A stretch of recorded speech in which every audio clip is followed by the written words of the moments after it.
wondered how communities transform and thrive? How progress is made not just through infrastructure, but through empowerment and understanding. This is the power of development communication.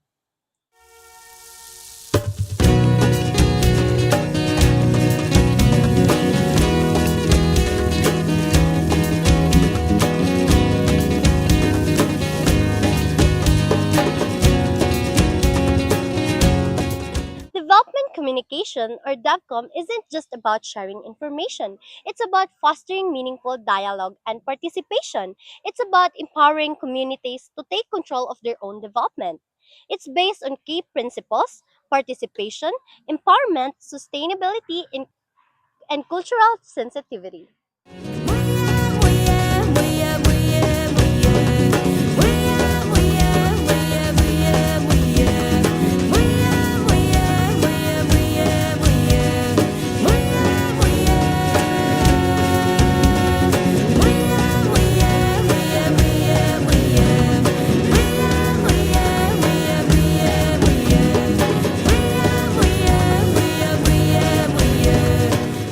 The impact of development communication is undeniable. We see improved health, increased economic infrastructure, and resilient communities.